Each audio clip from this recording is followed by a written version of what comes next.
Our interviewer for this evening is Zoe Chase. Chase has been a producer at This American Life since 2015. Previously, she was a reporter at NPR's Planet Money team, as well as an NPR producer. She'll be speaking to our featured author, Vegas Tenold. Tenold is an award-winning journalist. He has covered the far right in America for years, as well as human rights in Russia, conflict in Central Africa and the Middle East, and national security. As a graduate of Columbia University School of Journalism, his work has appeared in publications including the New York Times, Rolling Stone, New Republic, and Al Jazeera America. He was born and raised in Norway and lives in Brooklyn. His new book, Everything You Love Will Burn: Inside the Rebirth of White Nationalism in America, tells the dark story of the shocking resurgence of white supremacist and nationalist groups and their path to political power. From small, disorganized groups operating well outside the mainstream to highly visible groups with growing membership and validation from national politicians. Tenold gives readers a front row seat to the rise of the KKK, the National Socialist Movement, and the Traditionalist Workers' Party, including violent white supremacist conventions, newly formed separatist communities, and backroom meetings with Republican operatives. Jamie Bartlett says, Vegas Tenold's work is the best sort of journalism, immersive, insightful, and beautifully written, an indispensable guide for anyone who wants to understand what makes the far right tick, why it's galvanized now, and where it's likely to be heading. Vegas will be reading a portion of the book, then Zoe will join him in conversation, and you'll all have your chance to ask questions after that. Please join me in welcoming to the stage Vegas Tenold.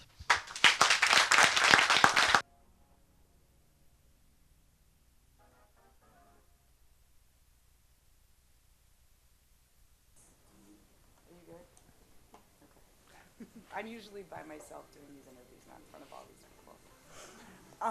But do you want to just start by sort of answering the question that I've been doing? I've been asking a lot of people that I interview this question lately, which is, where were you on election night? I was. Why don't I read a bit about it? It's a good place to start. So the first chapter, I guess, in my book starts at election night, where when I was in Paoli, Indiana, with the main subject of my book, which is Matthew Heimbach, who's the leader of the Traditionalist Workers' Party, which was once a nativist party, but is now pretty much full-blown neo-Nazi National Socialist Party. So we were going to read a little bit, and I'll just start, shall I? Yeah. Yeah. Just do Okay. If it gets dull, please stop me. Don't do that. All right. Okay. So. I'm at his house his trailer in southern Indiana. And so throughout the day, we've been kind of going back and forth about how, Hillary's going to win and I'll be happy and he'll be miserable. And so we kind of, we joined the action later that night. There's a moment when you guys are driving and listening to NPR. Yeah. And NPR is like, Hillary Clinton is going to win. Yeah.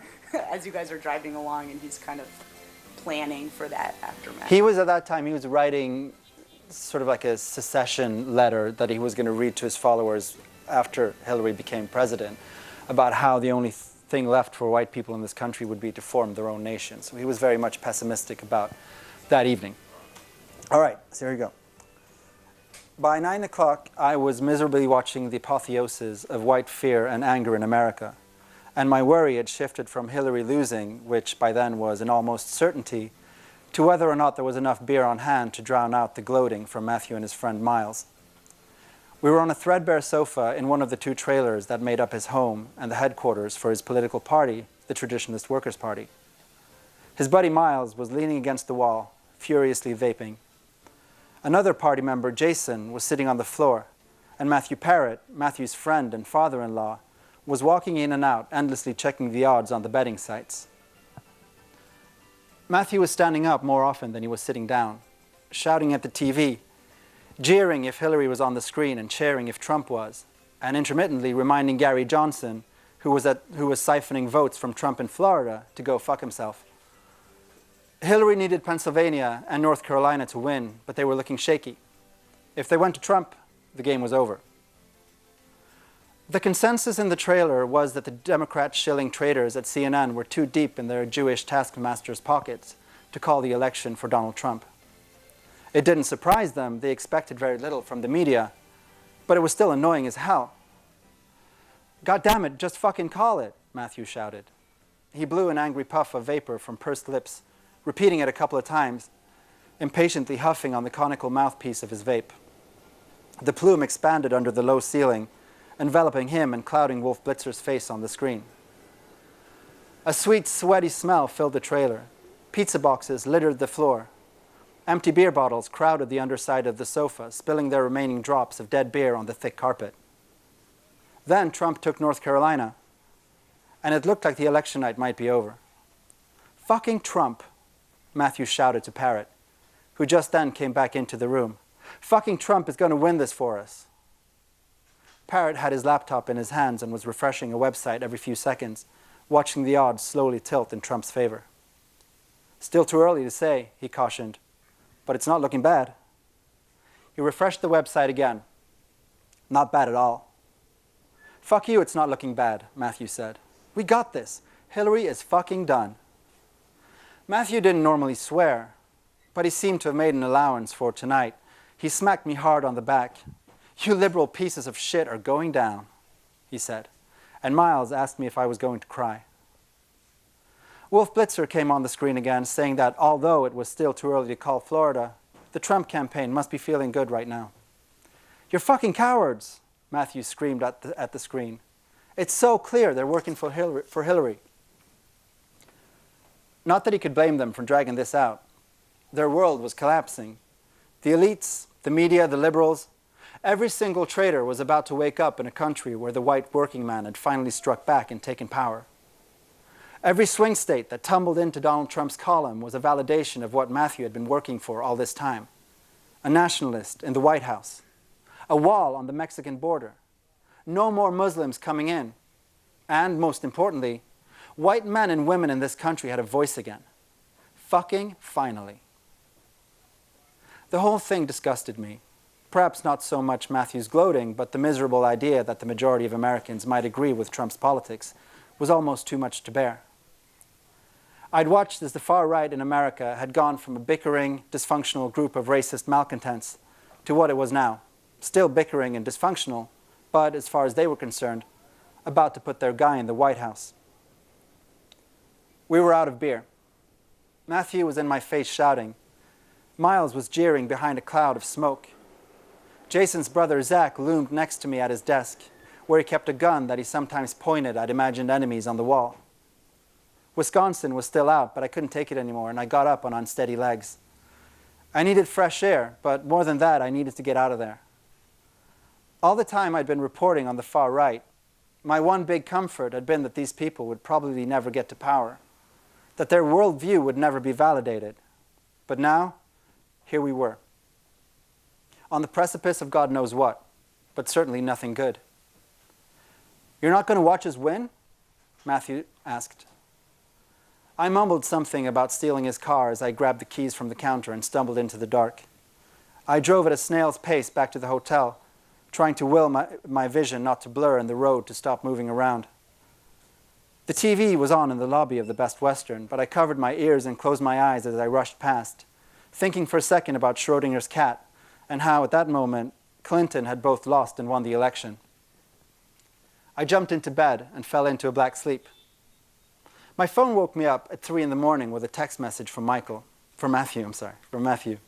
"Wisconsin goes to Trump. Everything you love will burn. LOL." The far right had their president, and all I had was a splitting hangover and 5 years' worth of notes that I hoped would help me figure out how to manage to pull it off. And then you basically go on to write this amazing book, which is this kind of tour through the far right and kind of neo-Nazis and then like just old regular Nazis and this one guy who's kind of trying to unite them well before Charlottesville happens. But something that's cool about your approach in this book, like you can tell from just this beginning part, is like you're a socialist.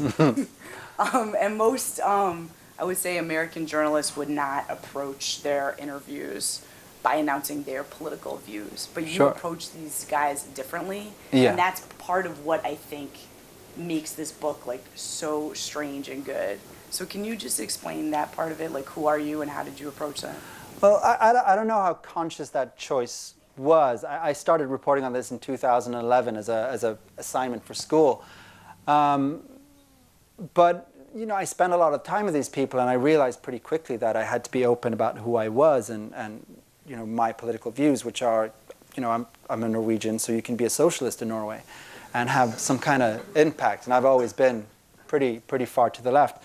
And I discovered pretty quickly that worked to my benefit in a way, because we could fight and we could discuss and we could argue, but it was always done in a kind of a respectful way. And they saw that although I was, I guess, their ideological enemy in many ways, then we could still have a conversation of sorts. Yeah. And it allowed me not to go completely crazy when they said their batshit nut stuff. Well, I just feel like there's a different conversation that you were having, because you were saying, well, I think this. And a lot of times, I think when you're interviewing somebody who's really ideologically passionate, which these guys are, like, that's the thing they want to talk about. And most reporters can't do it because they can't answer.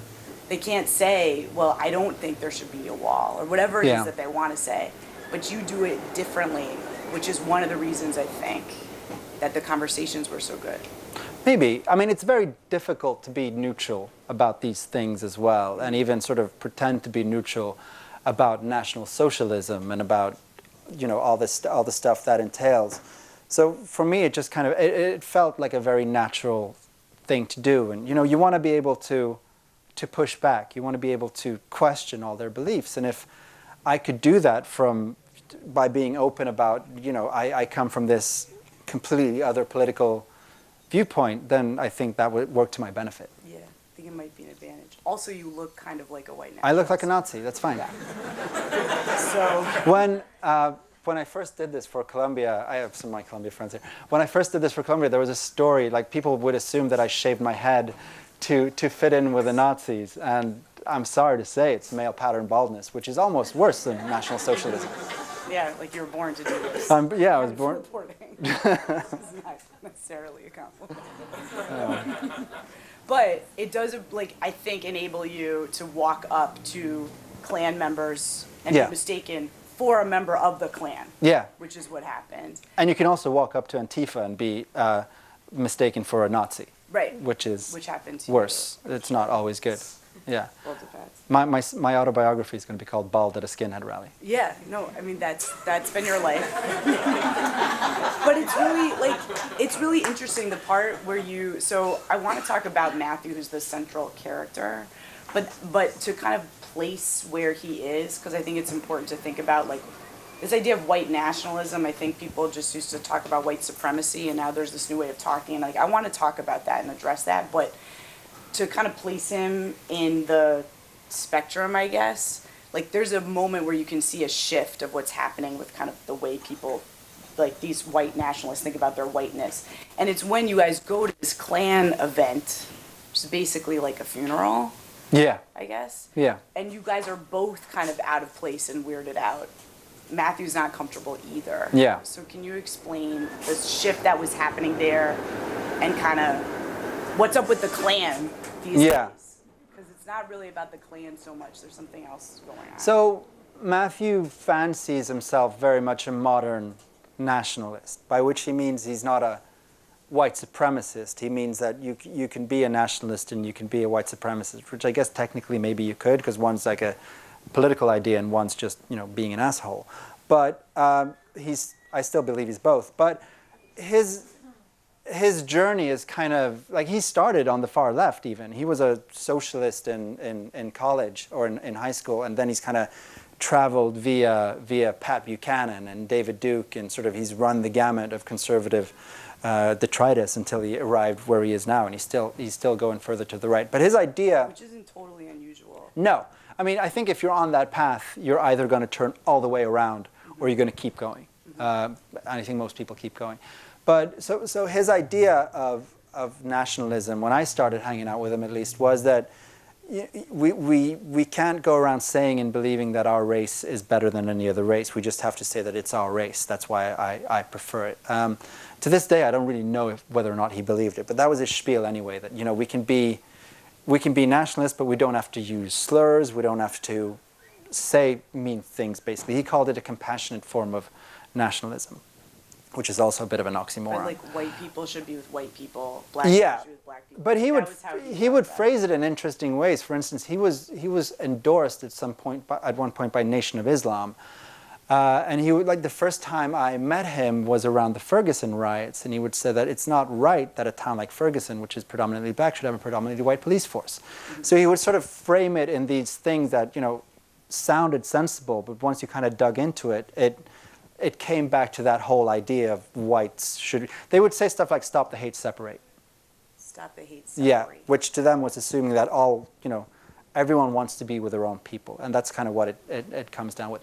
So he wanted to rid the nationalist scene in America, the far-right scene, of like the stigma of white supremacy. So he didn't really want to play with the KKK or the neo-Nazis, because in their view, they were very much founded upon the idea of white supremacy. Now, later, and I don't want to spoil the book, you know, he keeps traveling down this road, and I don't know if he realizes or it just happens, then he just immerses himself further and further and further until, you know, he kind of becomes what he always said he didn't want to become. He becomes the white supremacist. He becomes a leader of men, but, you know, those men are Klansmen, they're skinheads, they're the very furthest reaches of the far right that you can possibly get. But at first he's kind of trying to dress it up, so it's like, no N-word, like don't say it. Because a lot of times Yeah. at these rallies, like these old guys would come up that were used to it, Yeah. and they would yell these words out, and Matthew would like pull his hair out and be Yeah. stressed out. Like, you're not supposed to say that. You just think that.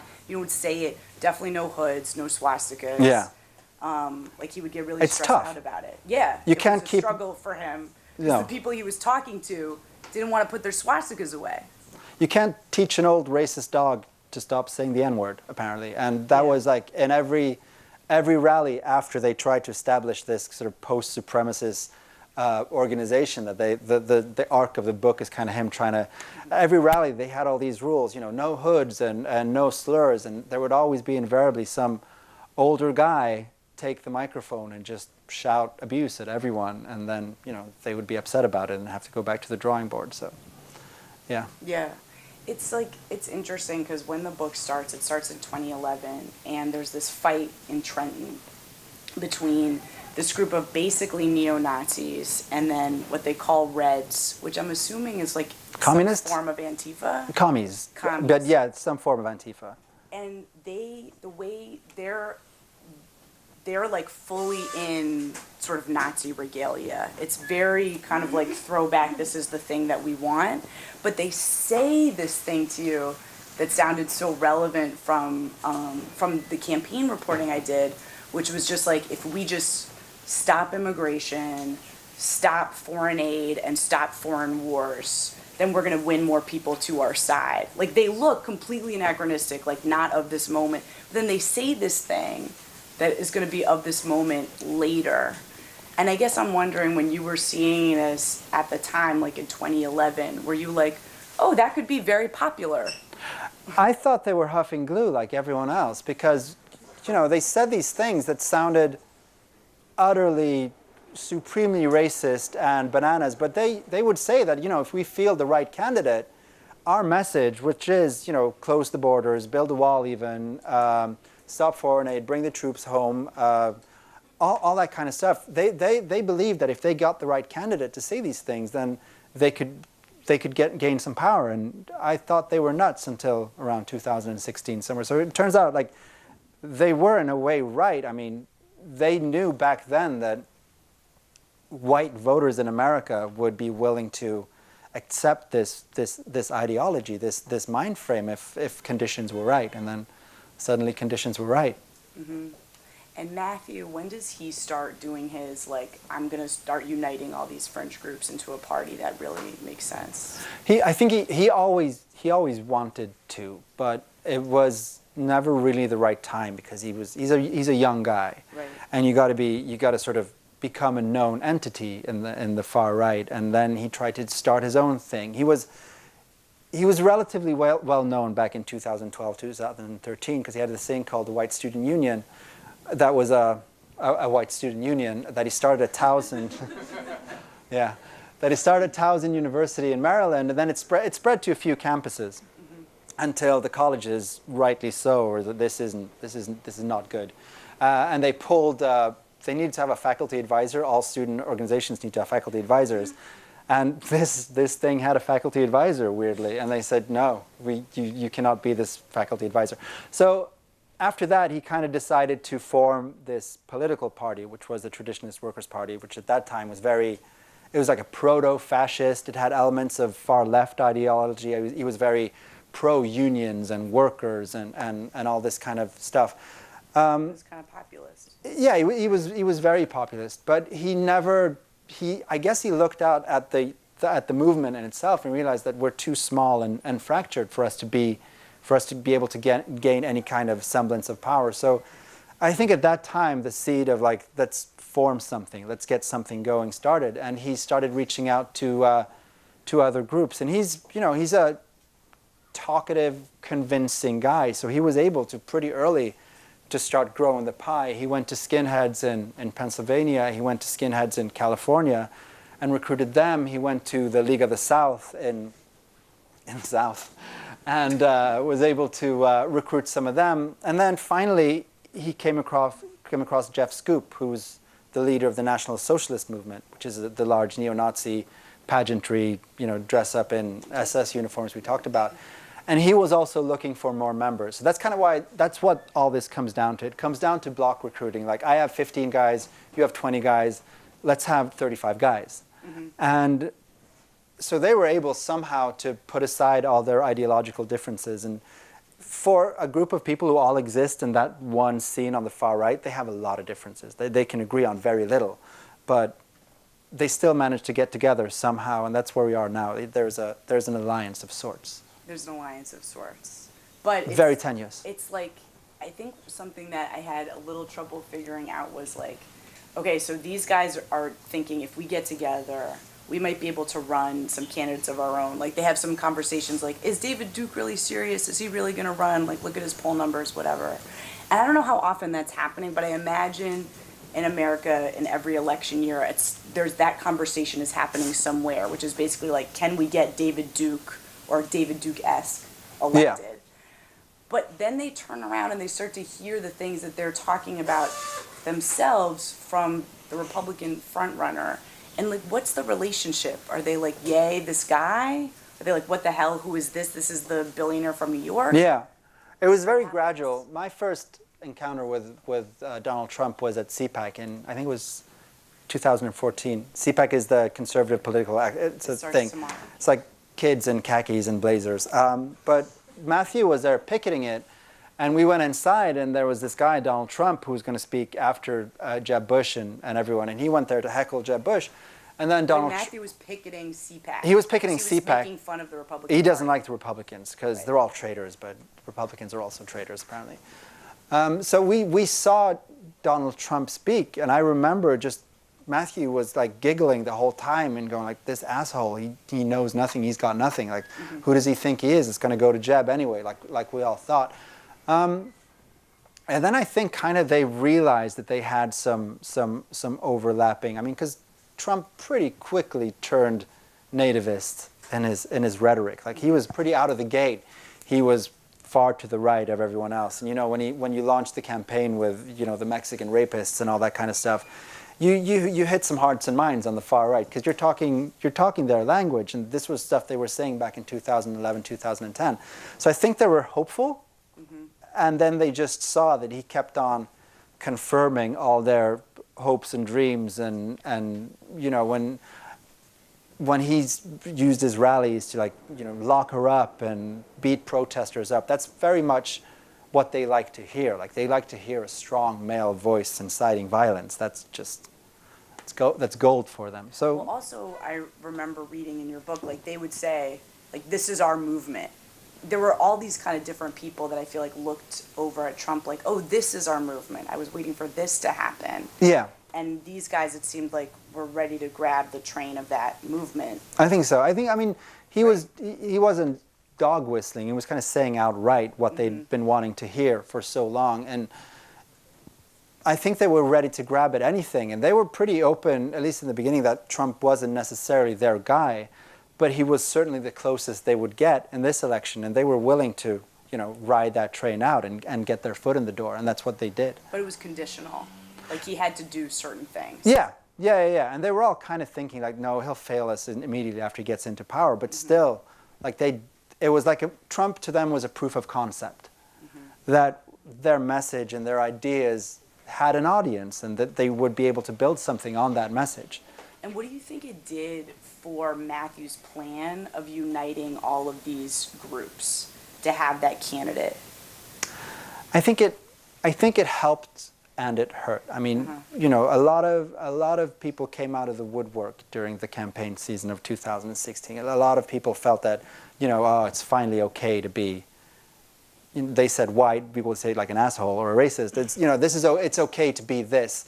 It's okay to be a white male. Yeah, and that recruited a lot of people to the. I mean, we never even mentioned the word alt-right before 2016, and then it became a thing, and then I think it opened the eyes of a lot of people to, like, we have these ideas, and someone's finally putting words to our ideas, and this feels right. And for Matthew, that was good because it gave him a lot of followers, but also his ego kind of took a bruising because I guess he wanted to be that guy. Like, he wanted to be the guy to bring the far right together, and then Trump comes up, and then Spencer comes along, and all these kind of like better nationalists than him come along. So I think he was a bit miffed, but right, he was trying to figure out, like, can I how hang do with I? Spencer, Yeah, or should I not? He was trying to find out how Richard do I fit Spencer, in. The guy that got punched in the face. But also you said, and I really have thought about this, but I haven't figured it out, that like Matthew's project of uniting these groups, it was really done in some ways by Antifa. Like, that was the most powerful way that these far-right groups could be united. I think there's some truth. I mean, a lot of people have said that, and I've certainly seen that in my reporting. There's a blogger called Brad Griffin. He calls himself Hunter Wallace. He has a very popular alt-right site called Occidental Dissent.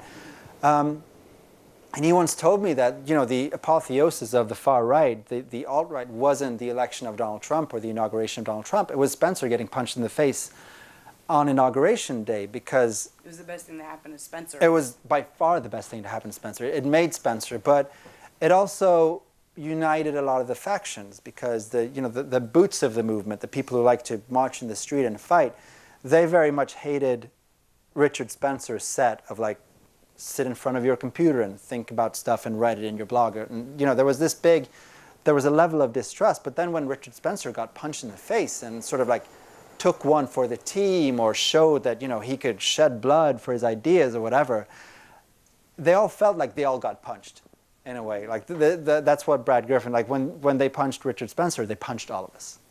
And then it became this, we have our differences, but we got to face Antifa together. And that kind of builds towards Charlottesville. Very much so. Yeah. And you were there. I was there. I was one of the first people to get pepper sprayed. And congrats. That's good. Can you talk a little bit about how you saw what had happened to Matthew when you were in Charlottesville? Yes. So when I drove into Charlottesville that night, I was talking to Richard Spencer. Announced that he was going to do the whole torch lit parade that you guys have all probably seen pictures of. And I was calling Matthew about it, and he was like, this is such a dumb idea, we're going to get arrested, and Richard Spencer is full of shit. So it was very clear immediately that the Unite the Right rally wasn't about uniting the far right at all, that these guys were just as fractured as they always had been, but us in the press had shone this great big light on it, so everyone wanted to be a part of it. They all wanted their slot at the podium. So it was this whole thing immediately. But I went out to Matthew's house, and I was with my friend, Glenna, over there, and who's a photographer. And there was something like incredibly, Matthew wasn't there, but his guys were there. There was something incredibly mean-spirited about the whole, there was like an aggression there that I hadn't seen before. And we pretty quickly got kicked out, which I'd never experienced before. But the next day, everyone gathered in this parking structure. Well, when I say everyone, I meant what became known then as the hard right. Mm-hmm. This is the Traditionalist Workers' Party. This is the League of the South. It is part of American Vanguard. And it's a particularly nasty skinhead crew called the Hammerskins, which is a very, very bad bunch of people. and it became very clear that if you guys are gathering these people, then you have absolutely no interest in anything political. These guys are just kind of in it for the violence. It's not an electoral movement. Yeah, and you know, the second I've never seen them with the amount of like clubs and poles and helmets and wrist guards and what's it called, knuckle dusters or whatever. Like it was brass knuckles. Yeah, it was really a scene that I've never seen before, and it kind of took me by surprise. And maybe I'd been naive, but it had been a few months since I'd seen Matthew, and during that time he had really taken a hard right tack. Mm-hmm. So did that make you think like, okay, so he's failed. So this project, which could be viewed as like a kind of intimidating like takeover project of the right wing, like this project is actually failing of the hard right taking over, I guess, further to the left of the right. Yeah. When you saw that. Well, at that moment I felt he'd failed and succeeded at the same time. Like he had built his grand alliance, but it wasn't an alliance that it wasn't an alliance that was going to convince anyone outside the furthest rightward reaches of the far right to join him. Like he'd built an alliance, but it was an alliance of the extreme fringes of the movement, and it wasn't going to get any bigger than that. So he'd failed, but he had his alliance, but it was just like a worthless one. He hadn't mainstreamed it at all. No, not at all. Yeah. What do these guys think of Trump now? I remember when Trump did the Syria bombing, like that was a huge problem for a lot of Trump supporters, and you pointed that out too, that Matthew and these guys just lost their mind over it. Yeah. I don't know if that was the moment or not, but like what did they make of him now that he's the president? I think it goes back and forth. And in the spring of 2017, it was very much like it was over and done with. They had parted ways because Trump had, he'd sent, I think it was 56 missiles, and they called it like 56 knives. Yeah. No, he'd sent... That one? Sorry, I can't remember. He'd sent 56 missiles into Syria, and they were like, 56 daggers. Because, for one thing, he'd promised not to start any foreign wars, and then also, for some reason, they've all adopted Assad as like their guy. And for the life of me, I don't know why, but they see him as like a bulwark in a region where there's chaos. Like Assad is the guy. But Matthew has a lot of strange idols and ideological bedfellows that he insists on boring his audience to death with. He will make a speech to skinheads about the drug policies of Rodrigo Duterte, the president of the Philippines. He will talk ad nauseum about it. He will talk about he'll talk about Putin, obviously, but he'll talk about Assad too. So I think when Trump did that, then they were kind of on the outs. But then, Trump says he wants to ban Dreamers, and then we're all good again. So it kind of goes back and forth. It's like one of those bad relationships where you break up and then you get back together again. And I think now they're okay. But yeah, this crazier Trump gets, he doesn't have to do anything. He just has to promise more crazy stuff, and they like him. They are also big fans of Putin. Oh, yeah. So Russia is the patron saint of nationalism in the Western world, I would say. That's where because Russia has tacked so hard to the right in terms of traditional values and Right. gay marriage and all that stuff. So they've kind of become the beacon of hope for nationalists, not just in America but in Europe. So everything, and that's another thing. That's when Trump bombed Assad, he was a Putin ally. So it was also a blow against Putin, which they didn't much like. Oh, that's right. It Yeah. felt like Putin had been personally. Exactly. Okay, so on that grim note, I still have a lot more questions, but I feel like you guys are all here probably because you have questions. So yeah. I want to hear more about this KKK rally. And I don't know why I wasn't invited, but I want to hear Which one would you like? The one you were talking about earlier. Oh yeah, we kind of dropped the Yeah, thread you of that, dropped right? it, but I want it back. Yeah. Talk about when you introduced yourself to the Klansman who was out in the field, first of all, and then what happened, because that was so wild. Well, there's conflicting stories on that one, because we just had a review of on Amazon by a guy who claims he was there, and that I was crying and scared So I don't really know. There was no, what happened was that I was going to a Klan funeral outside of Johnson City, Tennessee. And I was with Matthew, and I was with an ex-neo-Nazi called Eric. Can I tell you about Eric? Eric is, when I met him, he was the head of the Aryan Terror Brigade. And the Air and Terror Brigade is a group that claims to have members in every country in the world, pretty much. But as far as I know, there's 3 of them. And one is in prison. And then Eric left. So there's one guy who keeps going after me on Twitter like the whole time. But that used to be founded by, it was founded by a guy called Josh Stever who lives in Jersey. And Josh Stever has racist tattooed on his forehead, a tattoo he had to erase because he was threatening to bomb a school, an elementary school, because, as he said, he was walking past the school and a couple of girls in the schoolyard called him a racist, so he was going to bomb the school. And in their defense, he had the word racist tattooed on his face at the time. But anyway, so he's this crazy guy. Not like as a metaphor. It's like it No, just was yeah. there. But my point to him, why he's amusing, is that he actually married Patrick Swayze's niece. And then they broke up. But anyway, so I was at this Shoney's in Johnson City with Matthew, with Eric, and with a guy in my book called Dan Elmquist. He's a imperial wizard of the Nordic Order Knights, and his fiancée, Doll Baby. And we were going to go out to a funeral for the Grand Wizard's son, Brian Delp. And as we're kind of just sitting there having breakfast, Dan gets a phone call saying that an older clan guy just had a stroke, and he had to go to the hospital, and he wanted a clud, which is the clan's version of a preacher, or a priest. He wanted a clud there, so Dan was like, It's I have to go. almost like its own church. Like It in the is book, there's fully like a clan yeah. funeral, and you can have a clan wedding where everyone's clanning it at the wedding. And all the positions kind of start with KL. Yeah. It's kind of, yeah. But so anyway, so Dan had to go. So he gave me and Matthew and Eric the address to this field we had to go to. And we're not in the clan, obviously. I mean, I'm not. But Matthew is, he's a Greek Orthodox fascist, and Eric at the time was a neo-Nazi skinhead. So we're kind of a little bit apprehensive about this thing because, it's in Tennessee and everyone has a gun and everyone's a little bit nuts. So we get to this field, and there's no one there. It's a really hot day, and there's no one there. And we can hear like a riding mower in the distance, but there's no one there.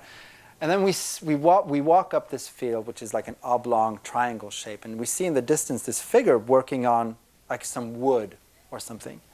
And he sees up, and he comes walking over, and it's like this big, burly troll of a man. Like he has this really it looks like the worst Santa Claus you can imagine. Like he has this thick, filthy, bushy beard and tobacco juice, and it's all So he comes over to me, and then he takes my hand like this, and then he goes, Kiggy, like this. And I go, oh, hey, Kiggy, it's nice to meet you. I'm Vegas. And then I say, and I can tell he's looking at me funny. And I explain who I am and what I'm doing, and he's just kind of looking at me and giving me the stink eye.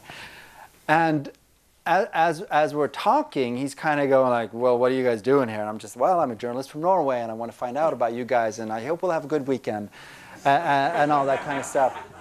And he's very distrustful, but he keeps talking. He's asking me all these questions, and at one point even, he starts asking me about my tattoos and what they mean. And I say, well, I live in Williamsburg. They don't mean anything.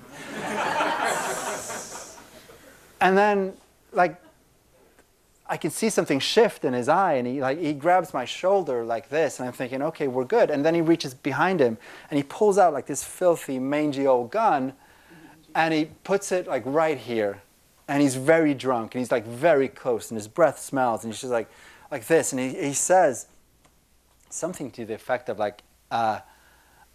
I've killed more people than I've been in prison for, and I've been in prison for killing a lot of people, or something to that effect. And we're just kind of standing there for a moment that drags off, and I just remember being completely frozen. Well, according to the Amazon review, I was crying, which I dispute. But then the moment kind of passes, and he goes, oh, that's fine, you guys can just stay the fuck out of my way. And he leaves. But he leaves me at this long piece of birch tree with this shorter piece of birch tree. And he goes you guys fucking build this cross for me. And so it's me and Matthew Heimbach and Eric, and we're we don't know how to build a KKK cross. So we kind of just sit down and hope that he doesn't return. Yeah. And then Dan comes back, the guy that had been away, and you're like, I met Kiggy. Yes. It's sort of awkward, but we're okay now, I think. And like, I don't really want to wrap the cross, but you can, right? Yeah, and it turned the reason, like, well, one of the reasons I pissed him off so much was when he introduced himself as Kiggy. I buried the lead on this one. Kiggy is clan code. It's not his name. His name is Rebel. Well. His name is Rebel. Andrew, Stephen, I don't know. But when he did this, that means Klansmen, I greet you, because they're very into the acronyms. So if I'd done this right, I would have kind of twisted his hand and I would have said Akia, which means a Klansman I am. And a Klansman I clearly was not, which is what pissed him off so much. Out. But, you know, also that I kept calling him Kiggy. It's like amazing. But it's interesting because there's just like the Klan, it's not that big anymore, right? No. They still talk about it like it's big, but it's getting smaller rather than getting bigger. The Klan reminds me of that Rumsfeld quote when he said, like, you remember when they're looking for weapons of mass destruction in Iraq, and it was kind of like the absence of evidence of weapons of mass destruction is evidence that they're there? Yes. Kind of thing, that whole thing. Yeah. And that's that's very hard to argue, and that's how the Klan explains itself as well, because to all of us and to people in the SPLC and the ADL who do serious research on this, they estimate the Klan has about 5,000 to 8,000 members, which I think is very high. I don't think it's that high.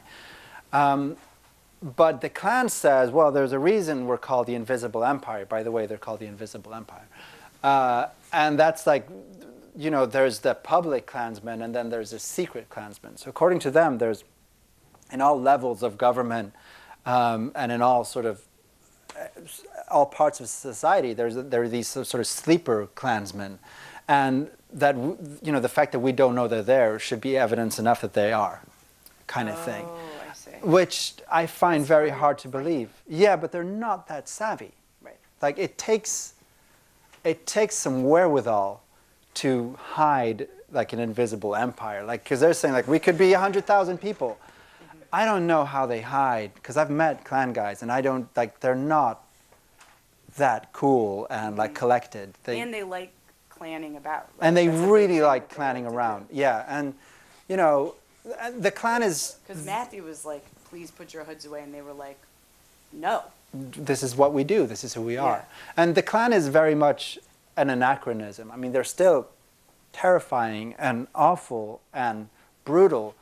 But if you look at their heyday, you know, in the 1920s when there was as many as 9 million members of the KKK across the country, or in the civil rights era when the United Klans of America counted like 28,000 members across the South and did, you know, horrendous things. They're not that anymore. And that's kind of because their idea of nationalism and white supremacy doesn't mesh with what younger people want to be about. They don't want to sit in a field and barbecue. They don't want to wear like weird hoods and robes. They don't, and also they're not rural. Like these new groups, Identity Europa, American Vanguard, they come out of colleges. They come out of, you know, urban areas or that kind of thing. And the Klan very much isn't that. So the Klan is very much withering on the vine, and it won't be long, hopefully, until we're rid of them. Is that a good question? Was that a good answer to that? You happy? All right, cool. Yeah. Actually, a two-parter, I guess. So, one, how do you think your relationship with Matthew actually changed during this 5-6 year stretch? And two, have you actually had a chance to speak to him about the book itself, or does he actually know about it? You know, I'll do the second one first. All right, cool. So there are parts of this book that has been printed before in other outlets, and he's read it, and he says that, well, I don't come across great, but you wrote what I said, and all your points are kind of valid. You didn't make up stuff, which is about as good as it gets, Yeah. I guess. My relationship with Matthew has been something that I've struggled with throughout, because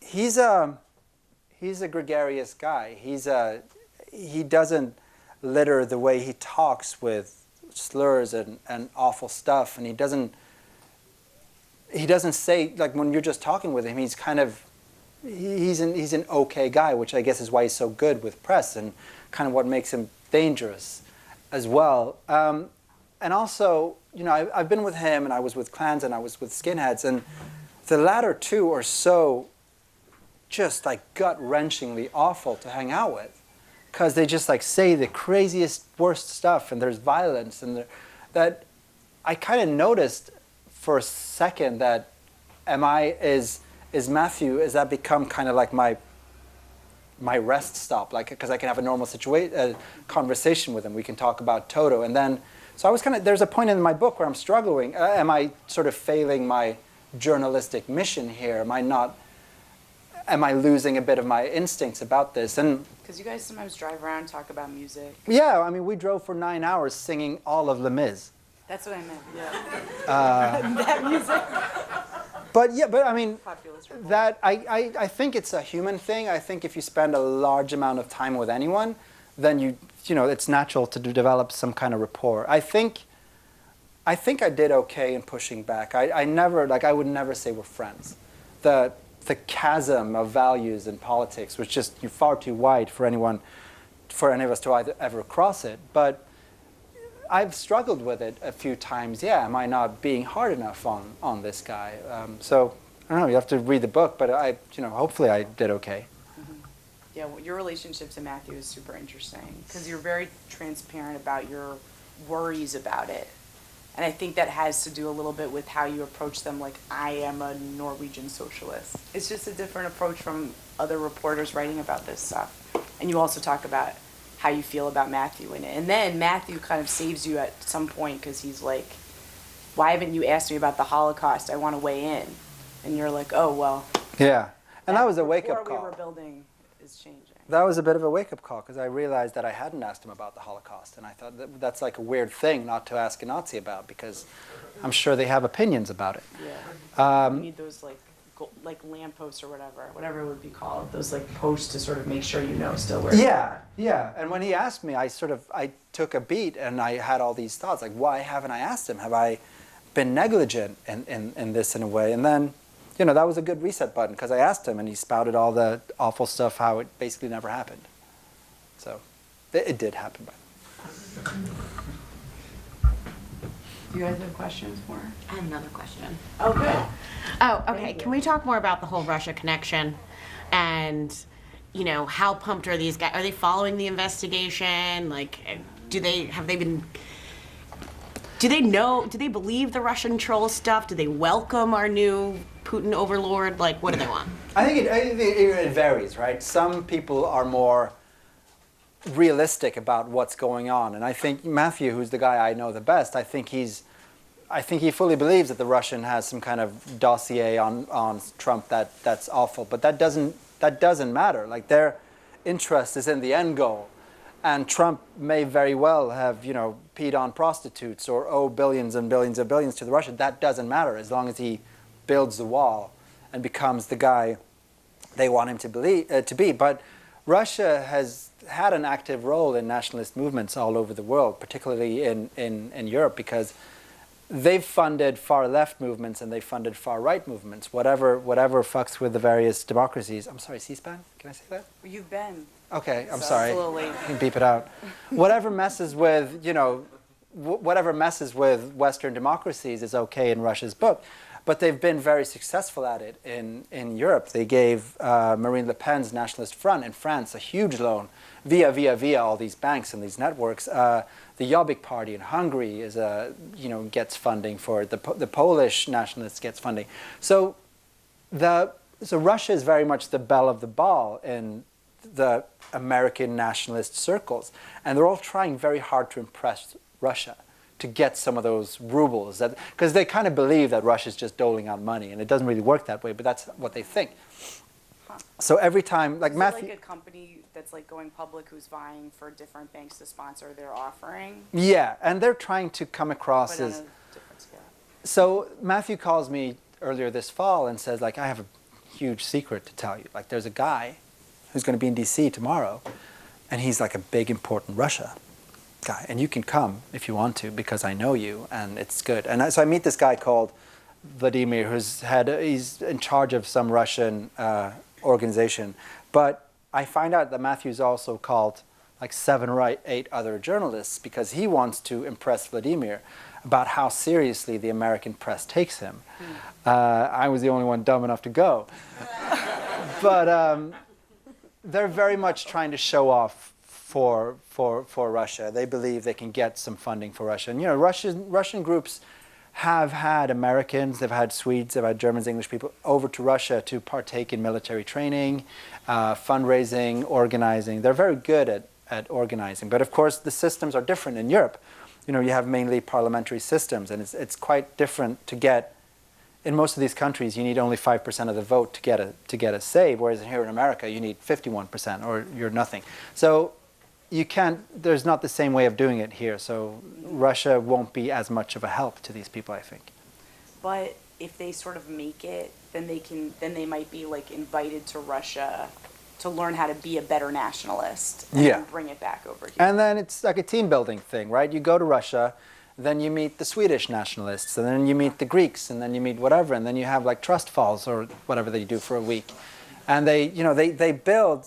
I think on a serious note, the far right in America have realized that their struggle needs to be global, that there's not much to be done in the American system, but if you can work together with European nationalists. And Europe has been fertile ground for a long time for nationalists. We're struggling with how to figure out what's going on in Europe. So I think now that they see their struggle as they're not American nationalists anymore. They're just nationalists. Matthew was telling me that the American empire is dead. We can't be Americans anymore. We just need to be. We need to make a common cause with our European heritage. But like that's how Matthew thinks about it when he does these lectures and stuff at these rallies of skinheads. The skinheads don't listen to They don't him. give a shit. No. So. Which is why I it's mean? so. Like, is it just this weird, like this kind of little intellectual framework that he's building that no one's buying? Well, I think Spencer is the same way, and I think a lot of these groups and the people who kind of fancy themselves the brains of the organization are very into the Russia thing, and they're very into the European thing. Now, who knows what's going through the minds of the foot soldiers, but it was a huge red flag for me that Matthew had involved the Hammerskins, because the Hammerskins, they do not care about anything else but what they're punching that very moment. So they don't care about Russia, they don't care about anything. But I do think that the leadership of the nationalist movement in America really listens to Russia and see themselves as sort of soldiers of Russia. Mm-hmm. Yeah. I guess I have a question about how your reporting's been received more broadly. And I think even since Trump's election, there's been this huge shift in how we, like the literati of Brooklyn, have absorbed reporting on especially really fringe groups on the far right. Yeah. So I think at the beginning there was this voracious appetite. But then, recently the New York Times Magazine did this profile of a neo-Nazi, and there was a huge backlash against it. The magazine will get upset because it's the paper. They've been very careful to say that was the paper, not the magazine. Okay. They say that makes a big difference. I don't know if it does, but that's what they say. The idea was like, okay, so you've normalized this guy, and you're also surprised that he's normal, but like obviously neo-Nazis in America go grocery shopping or go to Walmart or whatever it is. And so I wonder, since you're reporting on quite small groups, how you feel about that shift and how you feel about the timing and the time period in which your book is landing. Yeah, I think it's been a healthy change in the way the press has been dealing with the far right. Because if you're going to report on the far right, context is everything, right? You can't just, when I've been doing this for years, there would always be journalists at that rally, but they would kind of cover that rally and then be like, oh, neo-Nazis in the street. And they wouldn't be able to see the whole thing where it kind of fit into a broader narrative. And, that's kind of only because it wasn't a story when I used to cover it. So in the defense of the press, like they only started covering it when it was a story. So the more time the press has had to figure this out, what it is, what it means, then I think the reporting has gotten a lot better. Like a year ago, all the profiles of Richard Spencer kind of just emphasized how handsome he is, and we got it wrong in a lot of ways. And I think the piece you're talking about, the profile of Tony Horvetter, who I know, I spend a lot of time. He's one of Matthew's guys. I get the instinct of the reporter. I do, and I think it's important that we show that these people are people. But you gotta show both sides of that coin. You can't just show the wedding registry at Pottery Barn or the buying of donuts. You also got to show the hateful ideology, the racism, how they see other people and how they see their ideal society to be. So I think the failure of that piece was, he only covered the one side of it. But the criticism was that it shouldn't have been commissioned anyway because he's just too fringe of a person to merit a whole New York Times newspaper article. Yeah, it may be true. He's a small cog in a small party, in a small movement. I've never pitched a profile of Tony. But, I mean, maybe, but I thought he was sort of like more important than the piece portrayed. Like, Tony is an interesting guy. He has this like big podcast, and it's followed by a lot of people, and I don't know, I felt like he's not some random guy. He's a guy that's trying to build something, and that I think can be interesting. And I still think we have things to learn from these people, and I think this whole I've thought a lot about this notion of normalizing, because to a certain degree my book portrays these people as people. They're not monsters, but you gotta show the abnormal with the normal, otherwise you're failing everybody, kind of. But yeah, I thought it could have been an interesting piece, but it just failed. Anyone else? I would just say, you guys, like, this book is special in the context of what you're saying, that there is a lot of writing and sort of profiles of people on the alt-right and like the alt-light and the new right, and that's some of the work that I've been thinking about also. And this book has a very honest approach to these guys, and it's like an interesting tour through this world. Like, this world is mysterious, and I think that's a problem. And it's less mysterious, I think, because of this book. So you should check it out. That's it. Thank you. Buy some books. Thank you very much.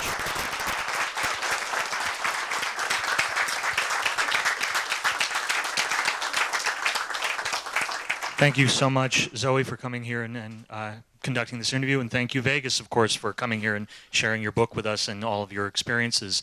And now we can do our signing. Vegas will be sitting right over here. If you wouldn't mind lining up around the back of the chairs so that we can have a nice orderly in and then out. Thank you so much for coming. Please buy a book and come back again and again. It's been great having you. Bye-bye.